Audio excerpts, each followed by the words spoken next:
This episode is sponsored by Agent CRM. If you're in sales and tired of paying 3, 4, or 5 different companies for your email, CRM, funnels, phone, follow-up automation, check out Agent CRM. It's an all-in-one tool that combines all that you need to reach out, nurture, and close your clients. They've got weekly support calls so you can get up and running in no time. Get a free 14-day trial by going to the link below in the show notes.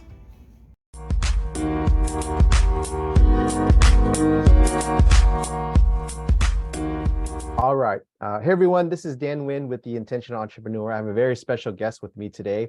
He is one of the co-founders of EcomBalance, Accounts Balance, and Outsource School. He is one of the former founders of FreeUp, one of the foremost VA agencies out there. He's got a ton of experience in starting up and selling businesses. And I do want to welcome to the show, Nathan Hirsch. Thanks so much for having me. Excited to be here. I'm very, very excited to have you here as well. Before we kind of get into what you want to share with us today, can you talk a little bit about your story about becoming an entrepreneur and where you are today?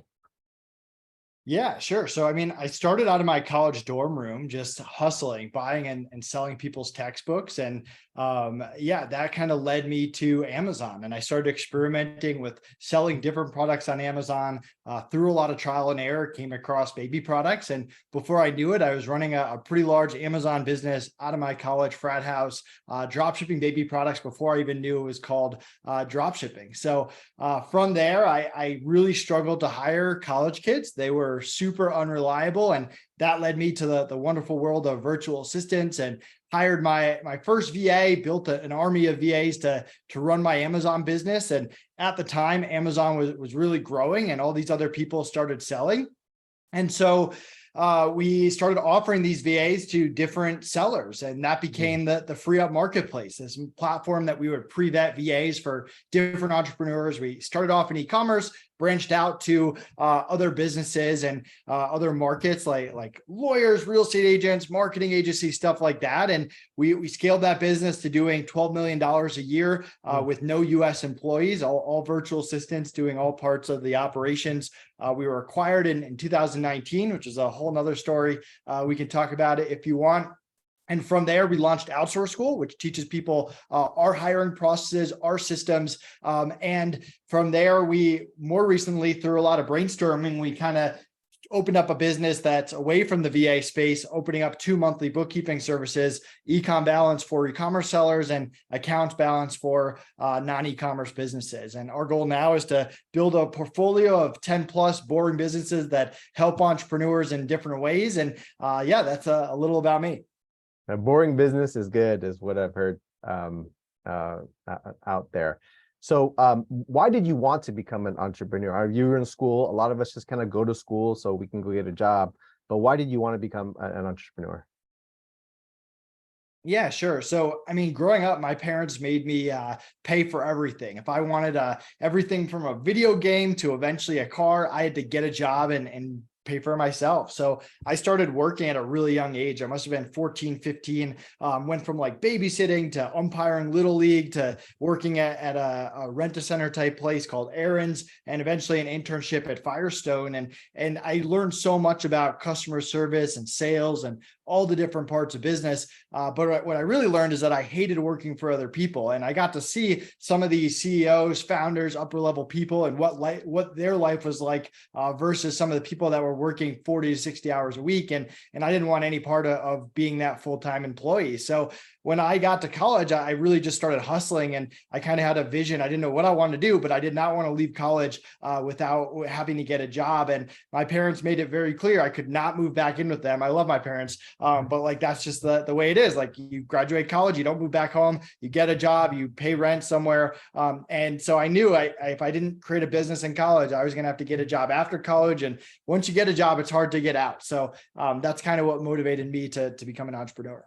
Yeah, and since you started so much, I think you can be classified as a serial entrepreneur. We'll just kind of dive right into what are maybe the top 3 lessons that you want to share with our listeners from your experience about being an entrepreneur. Yeah, I mean, I'll tell you kind of a funny story. So I'm running this Amazon business and I'm having a lot of fun. I'm making probably more money than any college kid should. And my parents tell me I should probably pay taxes. And so I meet with an accountant, and the first question that he asked me is, when are you going to hire your first person?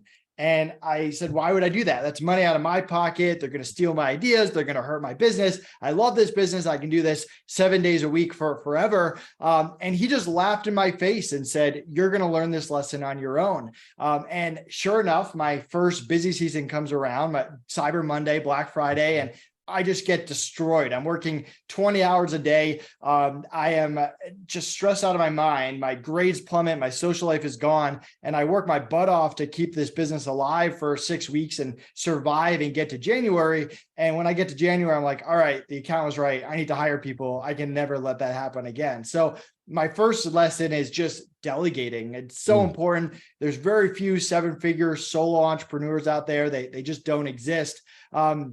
And you're either gonna do it too early or too late. You're never gonna do it just on the right time. So definitely lean on the early side. I don't know if there's anything you want to add in there before I jump into my second one. No. I think, that's I guess you learned it early in your, I guess, your entrepreneur career, which was good. Like you said, sometimes you learn these lessons too late, and it's too late. Yeah, absolutely. So yeah, my second one, I hired a team, and actually I started off with one person, and I taught him how to do all parts of the business: customer service, listing products, repricing, everything. A lot of manual work back then because there wasn't that much software.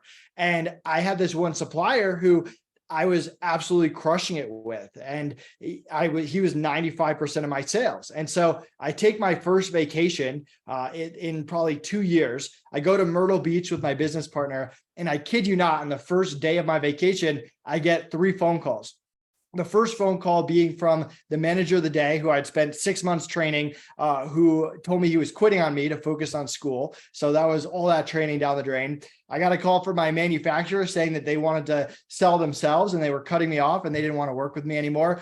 And then just to top it off, I got a call from my accountant telling me that someone had filed a fake tax return in my name, stolen $40,000 from the government. My identity was stolen. So I went from this like all-time high, I'm this 20-year-old, no one can touch me, I got this remote business that's crushing it, to let's start all over again. And I learned a very valuable lesson about diversification. And I'm super happy I learned that early on. I went back and I started to train people for different parts, like only customer service, only listing. So if they quit, wasn't that big of a deal. And then I started reaching out to lots of manufacturers. And within a year or two, we were in that hundreds range of different manufacturers. And it wouldn't be the last manufacturer that dropped me, but the next time it wasn't that big of a deal. So that was a valuable lesson just about diversification. And you want to make sure you diversify all parts of your business, revenue streams, stuff like that. But yeah, anything you want to add there before I go to the third one? You talk about diversification. You had one manager. Where is kind of the fine line between kind of cross training, right, and like having one guy or one gal be good at the one thing, and where do you kind of draw that line?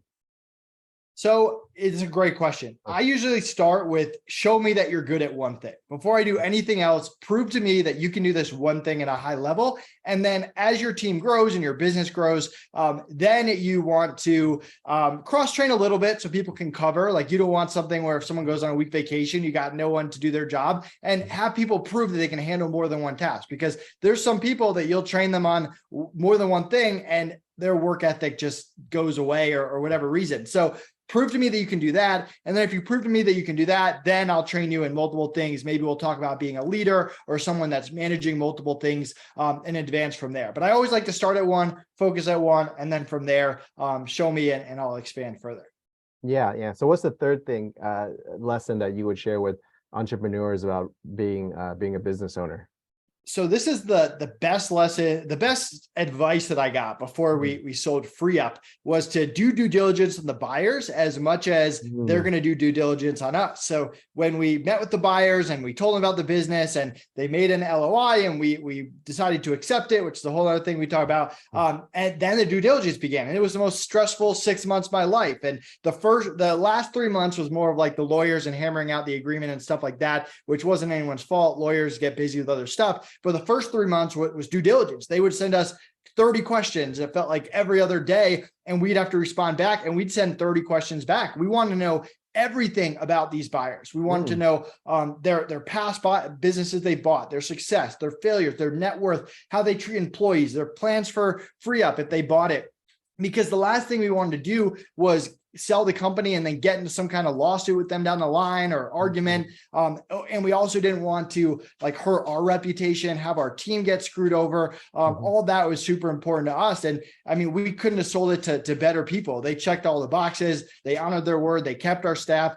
They paid us every penny. And so that was just a big piece of advice. And when I talk to entrepreneurs that are going through the sale, that's the advice that I try to pass forward, because there's so many horror stories of these deals that sound good and don't end up going well, especially if there's some kind of earnout or something. So it's super important that you make sure that you're selling it to someone that has the same values that you do. Now, to be clear, they're going to make changes to the business, and they're going to make changes to the business that you're not going to agree with. And if you're not okay with that, you shouldn't sell your company. And some of those changes might be good. Like the people we sold it to have way more experience than us. So they're making business moves that might be good. Some might not be good. Just like every other entrepreneur, there's success and failure, but I'm talking about their core values and how they treat people and payment and all of that kind of stuff. You want to really make sure you know who you're selling it to. And this didn't happen not with us, but I would rather sell it for slightly less money to better people than more money to people that don't align with my personal values. Yeah. Can you expand a little bit about, you talk about due diligence on the buyers and how they would treat the existing employees and the remaining team? Obviously it's important to you, but can you expand a little bit about it? Because I think for a lot of sellers, it's like, hey, give me the money, give me the terms.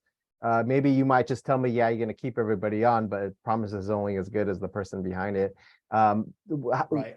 Can you expand about why it was important for you to buy good buyers that will specifically take care of the existing team that's there? Yeah, I mean, we couldn't have built the business without the team. So we took $500,000 from the sale. We gave it to our team in the Philippines and hopefully change their lives. And we told the buyers that we didn't want to sell it to them, unless we didn't let them meet the team until after we sold it. But then we also that they kept the jobs. And there were some exceptions to that. Like there was a few people who they did their best to turn around their performance, and that just didn't happen. And they gave us notice, and we tried our best, and then they had to let them go. But for the most part, they honored their word. And you're right though. Like from a legal perspective, if they started firing people, like what am I going to do? You can't like really force people to employ people forever. But that's why the values and honoring their word is a big part of it. And I mean, in this particular company, like they have a conglomerate of businesses they own. So if they automated someone's role, they just took them and moved them into another company. And it's not exactly our agreement, but it's pretty good. And they're looking out for them. So it has less to do with like getting it legally on paper, although that's important, and more to do with just getting someone who's going to honor their word and take care of the business. And you want to sell it to good people too, because they could say that. And if they're bad entrepreneurs and drive your business into the ground, they're not employing anyone anyway. So that's a factor too. Yeah. How was it handling, sharing that with your team? Did you kind of like, because when like employees say, oh, the company's getting sold, they kind of freak out and sometimes they check out. What was it like? How did you guys handle that with your employees? Yeah, great question. So a few things, like meeting with them was very emotional, like telling them, and we had to repeat to them 100 times, your job's secure. And I told the new owners to do that as well, just because if you've ever worked with someone in the Philippines, sometimes you got to reassure them a little bit extra. And so we definitely did that. And then we spread the bonus out over time. So if they quit right away, they got less. So that was one way to keep them on. And yeah, just kind of staying in touch with them, keeping the relationship strong. All of that's important as well. And And we kind of said, hey, we want to give this money to the team, but we left it up to the owners on something that they would feel comfortable with. And they kind of proposed, what if we spread the money out so people wouldn't leave? And that made sense to us. So we wanted the buyers obviously to feel comfortable that people weren't just going to take the money and run. And we didn't want that anyway. That's not good for the business or our earnout money. And vice versa, we wanted the people to be happy. So it was a difficult conversation, a lot of emotions, but it ended up working out. Yeah, I remember having a similar situation with another client. We sold their business, but one of the terms was like, okay, these key people will get basically a bonus, but you got to stay for a certain amount of time to help kind of with the transition, so to speak. And so, everyone did their time and it got paid and it worked out for everybody. Kind of along the lines of, selling your business, you sold it for a fairly substantial amount relative to kind of what you started from. Like how has that changed your life? Exiting a business, was it like kind of a weight off, obviously a whole year, kind of a weight off your shoulders, but can you tell us a little bit more about just selling the business and how it's impacted your life? Yeah, I mean, it gave us financial freedom. Like, could I take the next 30 years off? Definitely. Could I not work until I die? I don't know. I don't know how long I'm going to live. I don't know what I'm going to spend money on, but it definitely put us in a really great position where, like Connor, my partner, and I have a lot less stress and pressure when we start a business. We can start businesses differently. We can definitely value our time and stuff. I mean, we've never been one to just like go out and buy a Ferrari. Like I bought a second house here in Denver and we rent out our first one, put a lot of money into the S&P 500, pretty boring stuff just to kind of set our family up for success. But it allowed us to do other stuff too. Like my wife and I became foster parents, and I'm very fortunate that I didn't grow up rich, but my parents were both teachers. They were both loving. They put food on the table. So it kind of gave us a chance to give back to people that didn't have those very basic opportunities that I probably took for granted as a kid. And the original plan was to take a year off and travel the world. I didn't think I'd see my business partner for a year. But we sold in November 2019 and COVID hit a few months later. So that canceled all our plans. And then we were kind of in a weird spot where we were stuck inside with nothing to do. And we started brainstorming business ideas maybe sooner than we would have if it wasn't for COVID, but tough to complain overall. When you started Free Up, or when did you guys decide to you guys wanted to sell, or did they come to you with an offer? Yeah, we didn't go into 2019 saying, hey, we got to sell this thing by the end of the year. I mean, they approached us. They were a client of Free Up. They said, hey, we like Free Up. We use Free Up. We want to get into the VA freelancer space. It complements our other businesses really well. We don't start businesses, we buy them. And from there, they said, hey, can we talk about it and make you guys an offer? And yeah, we kind of went from there. And I mean, at the time, like things that are going through our head were, we had gotten it to $12 million a year. To get it to 25 would have taken some drastic changes in the business. It could have succeeded, but it could also have failed. Our Amazon business, like we sold $25 million over 6 years, made a lot of cash. But at the beginning, we thought we were going to take down Amazon. And by the end, Amazon was hard and changed their algorithms. And we ended up having to lay everyone off and focus on Free Up. So we didn't want that to happen again. We thought of our team and the money that we wanted to give them. We didn't want a situation where we couldn't sleep at night because we turned down something that would help them. Again, this is pre-COVID, but at the time, the economy was at an all-time high. So it seemed like, hey, this might be a decent time. Like this might not last for forever, and multiples were good. And just we had done for nothing but Free Up for 4 years. So this gave our families financial freedom. It allowed us to work on other businesses and try other things. And all those were factors, although it was a very tough decision. If your sale were supposed to close in the middle of COVID, do you think the sale would have still have gone through, or would have changed the terms? I have to imagine it would have either changed the terms or not gone through. I think because you got to remember, this is like early COVID where no one really knew what was going on. No one knew when vaccines or anything was coming out. So I think at that point, like all businesses paused. They weren't trying to do anything crazy or spend a lot of money on stuff. So I'm sure it would have affected it, even though like the remote hiring space is a good place to be during COVID. I think for like at the timing of our deal, at least the first 6 months of COVID, it would have been very tough to close and very tough to close on those terms. But I don't think the buyers got like screwed over at all. Like I talked to, we have a great relationship with them. They've referred our companies to people and promoted us to be nice. And Mark sent me a message the other day being like, hey, like this was like the best win-win deal we've ever had. And so they're super happy. I think at the COVID time, there's definitely like they're very professional people, but I think from their side, like the timing wasn't great. They bought a company and then COVID hit. So, and we get that, right? Like that's just normal stuff, but it wasn't anyone's fault. It's not like we tried to pull a fast one or anyone, and they're realistic and they stayed focused on what they could control and ended up being a win-win. Yeah. So you guys free up, maybe take a little bit of time off and start Outsource School. So what was the idea? And kind of obviously you had nothing else better to do. But like out of all the things you guys could have done, what was the reason behind starting Outsource School?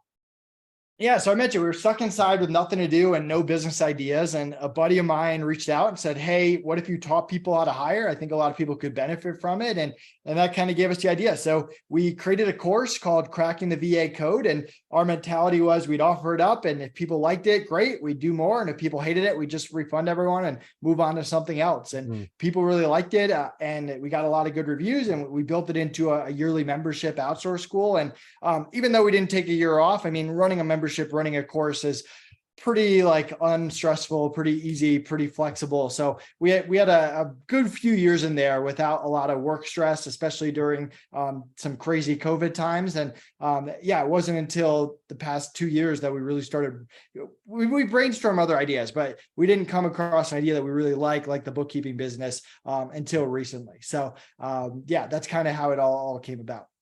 In your course, you talk about 3 types of outsourced people or VAs. Can you share a little bit about what those 3 types are? Yeah, sure. So you got followers, doers, and experts. So followers are your virtual assistant. They're $5 to $10 an hour if they're non-US. They hopefully have years of experience, but they're there to follow your systems, your processes. If you don't have systems and process, you shouldn't be hiring a follower. You can't hire a VA. You got to show them how you want it done, and you got to be able to do it yourself. You can't just say, go find me leads and have no process behind it. The doers are the freelancers, the graphic designers, the video editors, the writers. The beauty about them is you can build a Rolodex of really reliable doers that you can bring from business to business. And like we've got graphic designers that when we have a project come up, we don't post a job and interview. We've got 3 graphic designers we've used at other companies that we bring in for that project. So building a Rolodex of doers is key. And then you got the experts, the high level consultants, agencies, coaches. They bring their own systems, their own process to the table. It can be more of a collaboration, but you can't, as an entrepreneur, you can't master every single skill set. At some point, you got to hire experts to come in and hit the ground running. So before you make any hire, you want to really think, do I want to hire a follower, a doer, or an expert, and make sure you're hiring the right one and make sure that you're working with them in the right way. You don't want to hire a expert and teach them your way to do it, just like you don't want to hire a follower with no directions. Yeah. And, for people who are new to outsourcing parts of their business, what is maybe out of all those 3, maybe what's the first one they should hire? So the 2 things that I always hire is a VA for my inbox so that I'm focused on the right stuff. And then a bookkeeper, either a bookkeeper VA or a bookkeeping service. With my Amazon business, we were always late on our books. I tried doing it myself. When you do it yourself, it's always wrong. You got to pay someone to redo it. Then I tried dumping it on my CPA at the end of the year. And one of the best decisions that I ever made at FreeUp was hiring a bookkeeper from day one, even before we were profitable, to understand our numbers, make decisions on our numbers, make tax season less stressful. And when we went to sell the company, we had 4 years of immaculate books going back to day one. So those are kind of the first 2 things that I start with. I know in this global economy, there's lots of VAs, lots of experts, lots of doers all over the world. I know you have a particular affinity for the Philippines. Can you share us a little bit why? Yeah. So, I mean, part of it is the first VA I was introduced to, she was in the Philippines. So I built a relationship with her and got other referrals. And now I have a lot of great just connections in the Philippines. But if anyone that joins an Outsource School free trial, we have a video called Hiring from the Philippines 101. And I mean, they learn English in school. They consume a lot of the same media. They're all about family, which you want in your business. We try to build really great families in our business. They are used to working US hours and working with US people. BPO is a big reason that are a big place that hires, or big industry in the Philippines. And my overall mentality is, if you're hiring VAs for the first time, you don't want to hire 2 people from the Philippines, 2 people from India, 2 people from Pakistan. You're just adding a lot of extra work to your plate. They all have different time zones and cultures and communication styles. So if you're going to hire VAs, pick one place to start at least. And if you're going to start with one place, Philippines is a great place to start. Yeah. And this one question that which maybe I should have asked at the beginning is, why should business owners or entrepreneurs even delegate? Yeah, I mean, you can't do everything yourself. You're going to run out of time. Right. You're not going to be able to take vacations. You're going to get burnt out. It's going to happen one way or another, kind of like my story. And I mean, if you ever want to sell a business, or if you ever want to get investment or funding, or really grow and have a real business instead of just a self-employed job, you're going to have to hire other people. There's no way around it.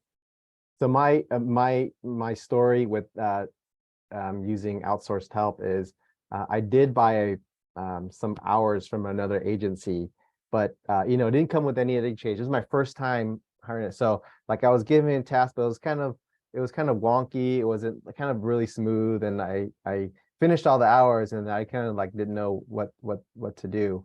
And when I actually bought into your program, Outsource School, it really taught me how to hire them and how to manage them.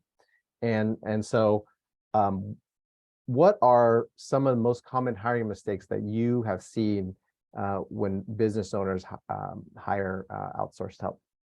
I mean, having good SOPs and clear process to follow, that's a big one. Setting expectations, like we talk a lot about onboarding VAs, and going through the common horror stories and issues that people have with VAs, like family issues, personal issues, internet issues, power issues.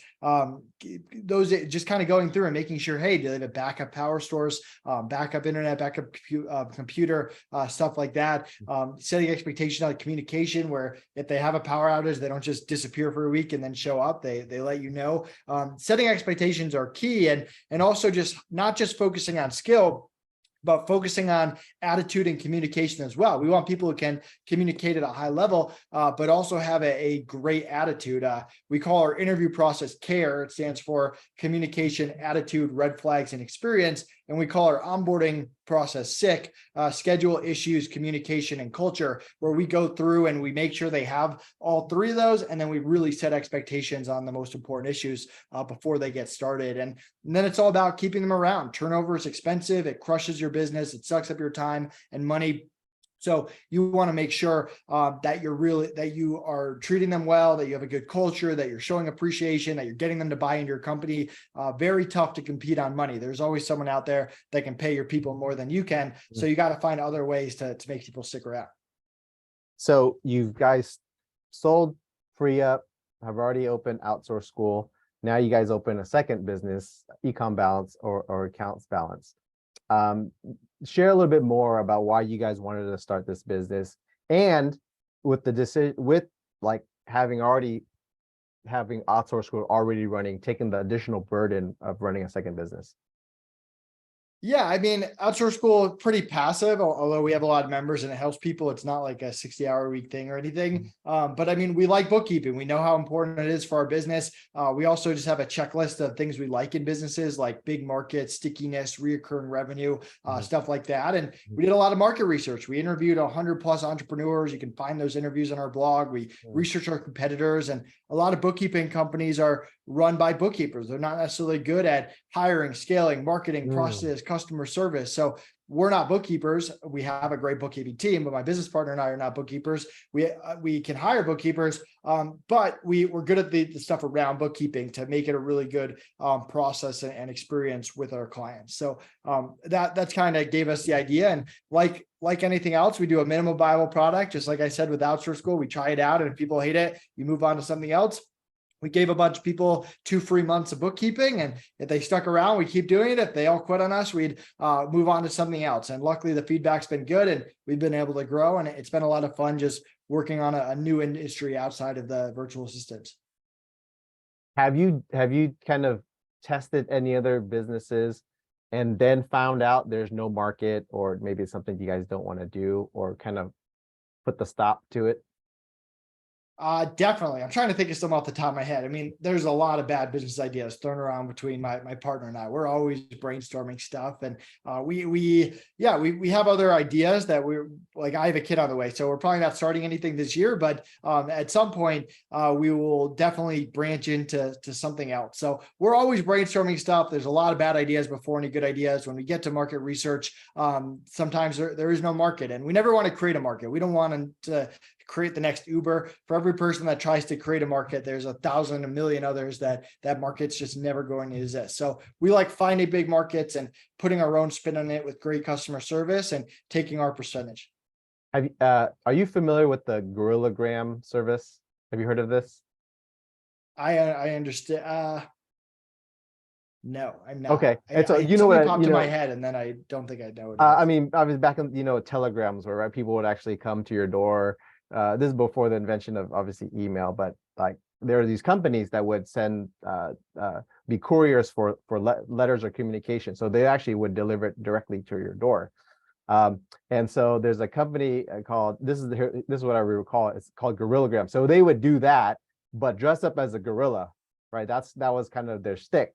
And so the story I heard behind this was like, okay, how did they actually come up with this business? So apparently this could be true or not true, but it's actually a pretty cool story. It's like, okay, the owner was playing a game with some other people, and you had to make an intersection of like what's something wild and then something that would people would make money for. And this type of game, you kind of just throw out ideas, and the point is just to maybe you come up with something that's executable. And so Gorillagram apparently was one of the outcomes of these games. And it was probably, I don't know if they are, maybe some companies do it, but that was kind of the outcome of one of these games. You've mentioned a couple of times, you guys test the market and see if it's available, and make an MVP. Do you guys have a system for that? Like, hey, do this and do this and this, and then if this, then we'll go. If not, then we do something else. Yeah, so we have like the boxes that we like to check. So we always go through and we're like, is there reoccurring revenue? Is there stickiness? Is there a big market? Is this business going to be around in 30 years? Stuff like that. And if it doesn't check the boxes, we don't go any further. Then we do market research. We make a list of all the competitors. We reach out to them. We reach out to our ideal clients. We talk to as many people as possible. We have a list of questions, and we just gather data and information. And then if it seems worth pursuing, we put together a budget and what it looks like to take it off the ground. Obviously, we're not bookkeepers. So before we do anything, we need to hire bookkeepers. How much would that cost to actually get it going? Everything from a website to initial marketing. How would we get it off the ground? And then from there, it's what can we do to get those beta clients? And in this case, it was 2 free months of bookkeeping, and in Outsource School is just a discount on the course, stuff like that. So, and then from there, you promote it, or you kind of ramp it up. We always like to try to sell it before it's live and do some kind of like pre-sell, and then see if there's interest. And then if there's interest from there, you start on executing and ask for a ton of feedback from the beta clients. It's, hey, we're giving you 2 free months, but in exchange, you got to let us break everything and give us feedback and be patient with us, and all of that. So that's kind of the process that we go through before we really go all in. What was the reception like from, like you said, you talked to your competitors? What's that reception like? Did it, obviously now a new potential competitor to them, did you guys get a lot of metaphorical doors slammed in your face, or were they receptive?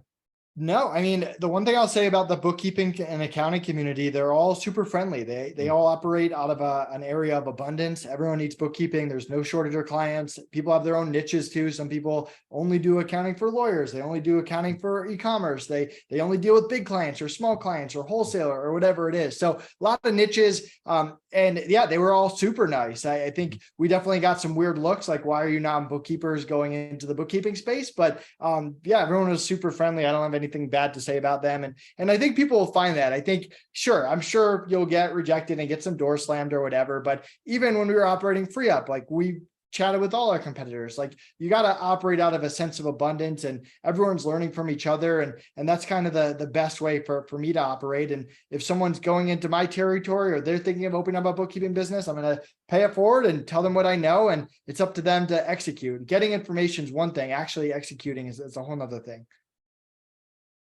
Having already sold free up and now have two other businesses, you talk about the check boxes when starting a new business. Is exit one of them, selling the business, one of those check boxes now? No. I mean, we build all of our businesses to be sellable in the sense that we have good process and good teams. And like, I'm not doing the bookkeeping, I'm not doing the fulfillment.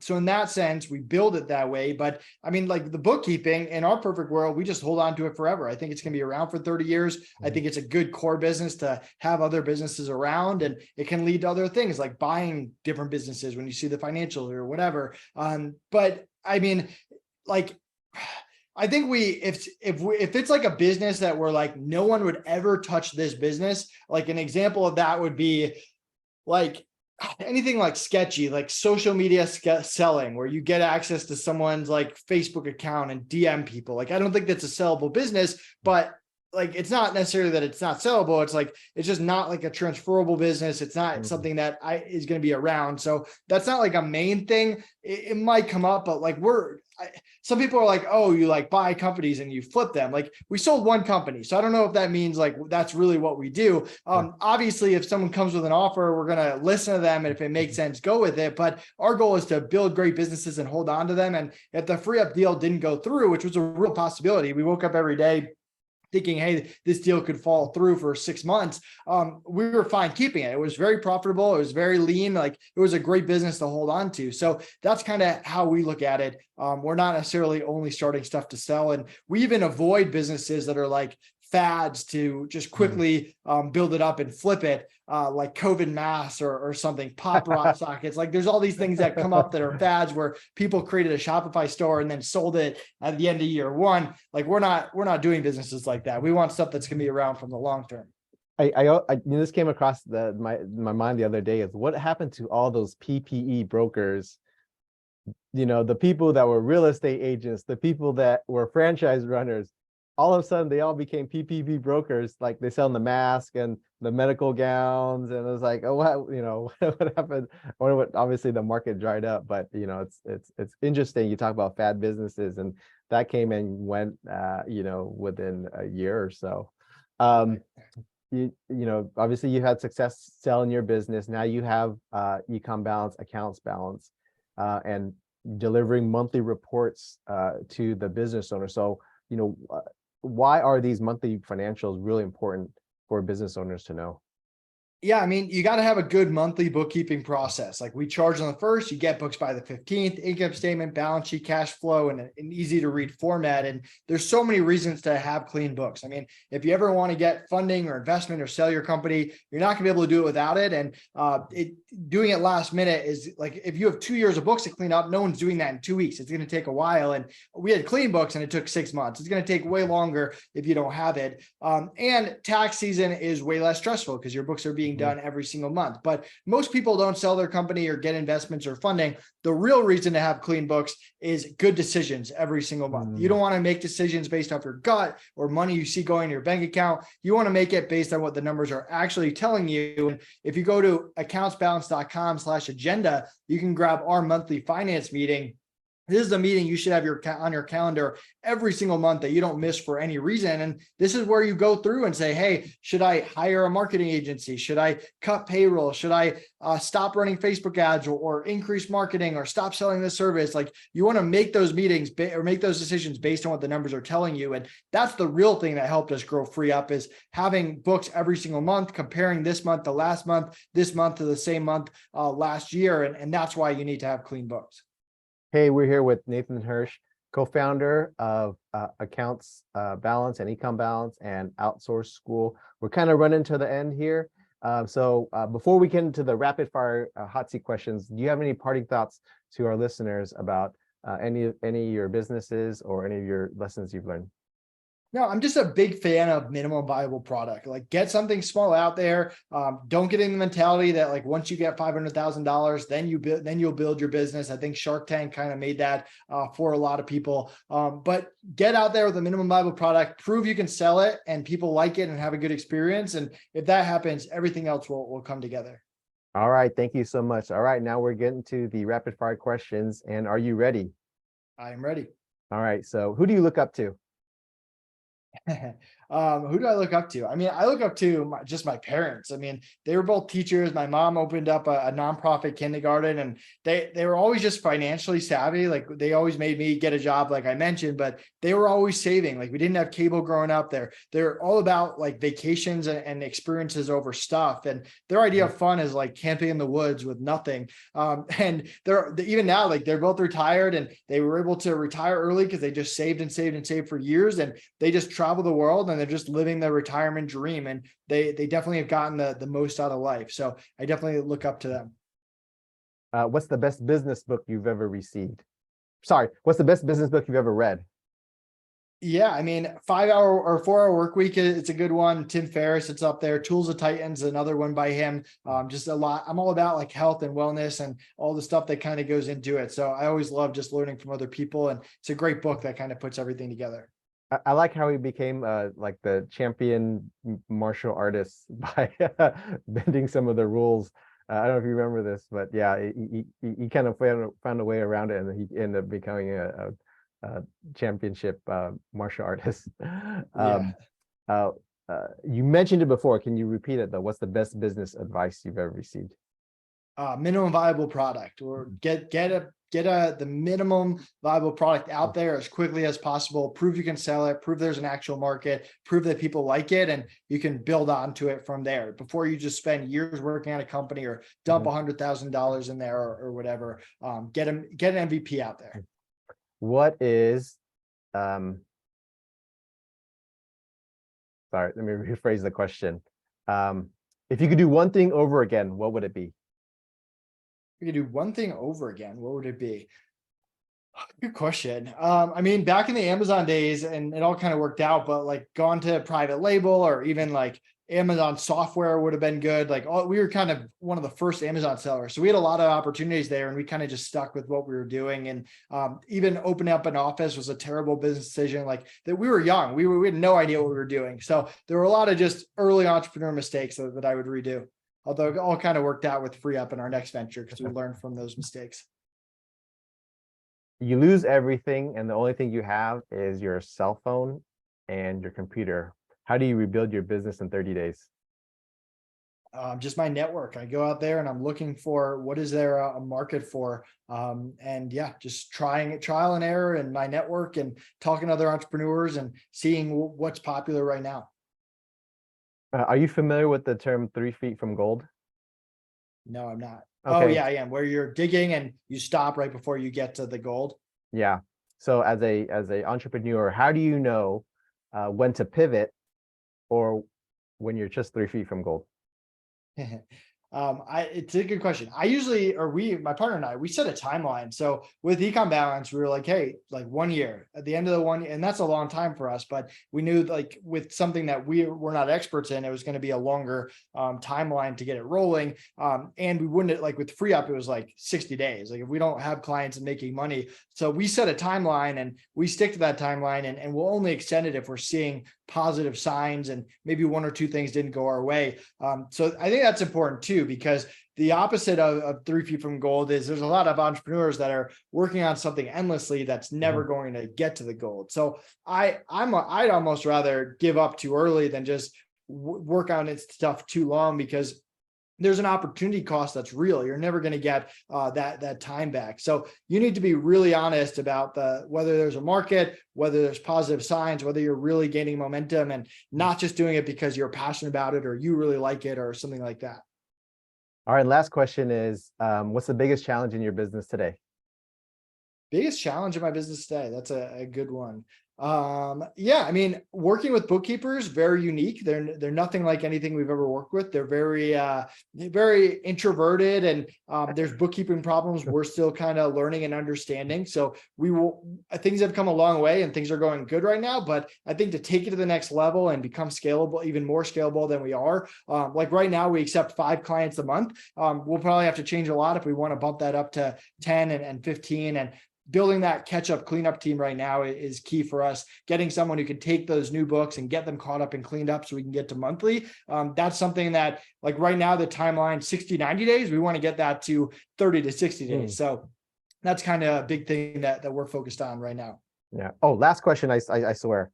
Why does it escape me now that I can't remember? Okay, we'll move on for that. I think you guys have a special for our listeners on your services, right? Can you share about those? Yeah. So if you go to outsourceschool.com, use coupon SCALE50, you'll get 50% off. I normally don't get that coupon off on podcasts, but since you're a member, we'll do that. And then if you go to accountsbalance.com for bookkeeping, mention this podcast, you'll get 2 months free. All right. Thanks again, Nathan. Oh, I remember my question. It's actually inspired by Tim Ferriss. What's the most recent thing that you spent $100 or less on that has changed your life or business significantly? $100 or less. Let's see. That's a good one. I don't even know. What have I bought recently that's $100 or less? I don't know. You might have stumped me. I'm trying to think of the last things that I bought. I don't buy that much. I'm a pretty frugal guy. The biggest thing I bought right now is like, we're finishing our basement. So in my mind, that's like the only thing I bought in like the past 6 months. It's like the biggest thing. Probably just a bunch of drywall. Right, exactly. Just a lot of drywall. I don't know. I can't think of anything that, I don't know. I'm sure I'll think of it the second we get off this podcast. Or the next time you're in the shower or something. Right, exactly. Okay. It's the first time I've been stumped on a podcast in a while. All right. And hey, if our listeners want to find you on the internet, what's the best place to find you at? Yeah, Nathan Hirsch. Connect with me on LinkedIn, and you can check us out on our websites, Outsource School or accountsbalance.com. All right. Again, hey, thanks, Nathan Hirsch with EcomBalance, EcomBalance, and Outsource School. And last thing I want to say, Nathan didn't ask me to say this, or is paying me to say this. Outsource School, I invested in 2 years ago. It's probably giving me the highest ROI out of any program that I've bought, and I still use it. I was actually watching it last night, the podcast outreach formula, because that's what I something to do. But they got monthly coaching calls, and you have access to the courses. So if you're on the fence about it, I highly encourage to check it out, and it's the best investment I've made in the last couple of years. So thanks again, Nathan, for hanging out with us, and hopefully we can talk soon. Thanks, man. All right.